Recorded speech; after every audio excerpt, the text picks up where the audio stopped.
Most people think money is a simple scoreboard. $1 million is $1 million. They're wrong. There's a silent, undeclared war raging in the penthouses and boardrooms of the world, a conflict between two entirely different kinds of wealth. This is the battle between old money and new money, and it's a fight over much more than dollars. It's a fight for the soul of our culture, for the definition of success, and for control of the future. The smart people on each side despise each other, and both have a point. Where do you stand? By the end of this, you might change your mind. The case for new money is the story we tell ourselves about success. It's the raw, powerful energy of the creator, the risk-taker, the person who built an empire from a garage or a line of code. This wealth is evidence. It's proof of talent, grit, and a vision that others lacked. New money is dynamic. It funds innovation, disrupts stagnant industries, and fuels progress. When a tech founder builds a multi-billion-dollar company in a decade, they don't just get rich, they re-architect a corner of the world. They create jobs, invent new tools, and force old institutions to adapt or die. Their spending reflects this. The flashy cars, the sprawling modern mansions, the conspicuous logos.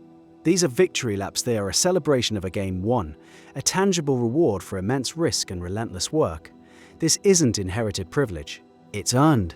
In a society that values merit, new money seems like the ultimate prize, a sign of a healthy, mobile world where anyone with a great idea can rise. Their power is obvious, public, and in your face. It shouts. That sounds like progress, but there's a problem. All that shouting can be deafening, and all that disruption can feel like demolition. This is where old money enters the debate, quietly from the side door. Old money sees itself as a custodian, not a consumer. Their wealth is a responsibility, passed down through generations with a clear mandate: preserve and grow, preserve the capital, but also preserve the culture it supports. This is the patient capital that endows universities, builds the wings of museums, and funds 100-year conservation projects. It's the invisible foundation supporting many of our most cherished institutions. Old money operates on a timeline of centuries, not fiscal quarters. They see the frantic, disruptive energy of new money as a reckless sugar high, a force that creates bubbles and leaves social wreckage in its wake. Their power is subtle. It's whispered in the halls of foundations, on the boards of hospitals, and in the quiet of private clubs. For them, wealth isn't a personal achievement to be flaunted. It's a tool for maintaining stability and continuity. It's a commitment to a world beyond their own lifetime. And yet, that quiet stewardship often conceals a powerful gatekeeping function. Is this preservation of culture or preservation of their own class? The old money argument sounds noble, but critics see a self-perpetuating aristocracy, a closed system designed to consolidate advantage and lock out newcomers. The unwritten rules, the exclusive networks, the subtle codes of conduct. Are these traditions or are they walls? This brings us to the core tension, the nature of their power itself. New money exercises visible, transactional power. They can buy a company, a building, a politician's attention for an afternoon. Their power is a checkbook.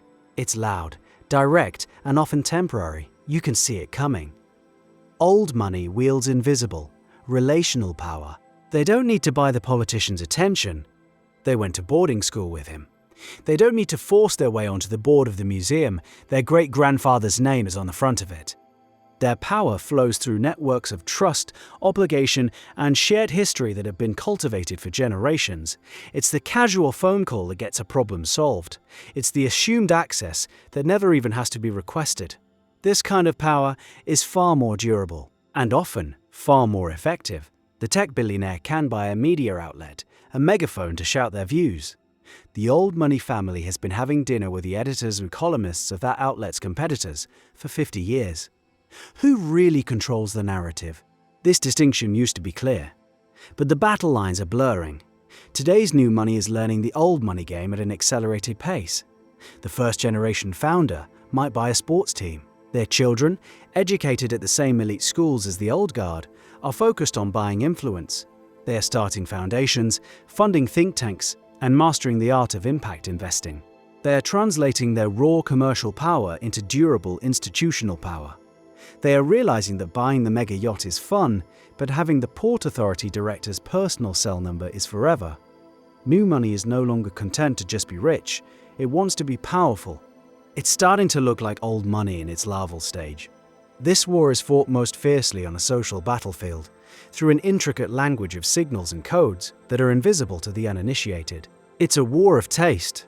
New money builds the 10,000 square foot minimalist glass box with an infinity pool. Old money lives in the same house their grandparents did, with worn rugs, faded chintz sofas, and books stacked in every corner. The house is a testament to lineage, not a statement of contemporary wealth. New money wears the latest collection from a luxury brand, the logo a clear signal of price. Old money wears a 30-year-old waxed cotton jacket and has their shoes resold for decades. The quality is a signal to those who know, a complete blank to those who don't. It's the philosophy of money talks, wealth whispers. Imagine a charity gala. The new money couple arrives in a brand new Rolls-Royce, dripping in diamonds and designer clothes. They pledge $1 million publicly at the auction, and their name is read from the stage to applause. They have bought entry. The old money couple arrived in a 10-year-old Volvo station wagon. They are on the host committee. They greet the staff by name. They don't bid at the auction. Later, they will quietly arrange for the museum's endowment to be restructured, saving it several $1 million a year in perpetuity. One action is a transaction. The other is an act of governance. The new money couple bought a ticket to the show. The old money couple owns the theatre. This is the brutal lesson new money learns again and again. You can buy your way into the room, but you can't buy respect once you're there. You can buy the estate, but you can't buy the history that gives it meaning. So who is actually winning? The immediate answer seems to be old money.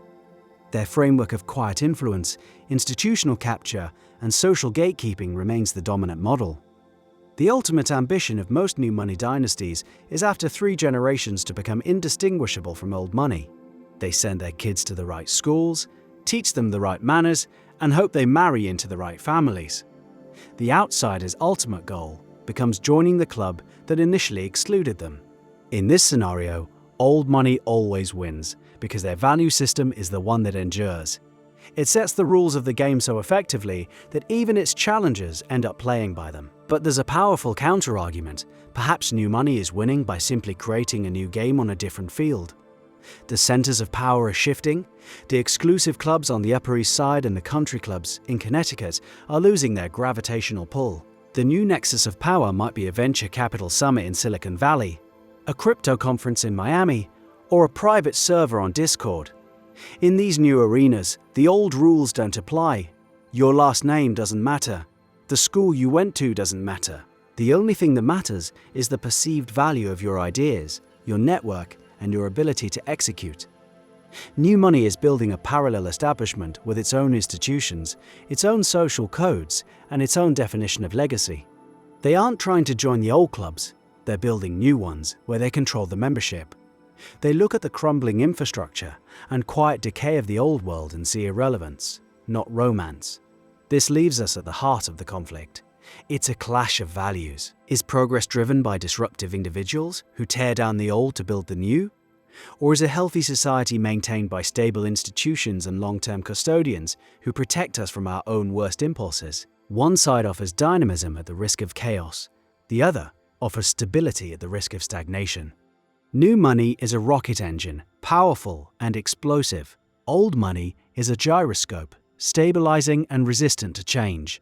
A society needs both, but where you place the center of gravity determines everything. So what do you think? In this silent war for control, who do you want to win? The person who built the empire from nothing in the last decade, with all the raw ambition and blind spots it implies?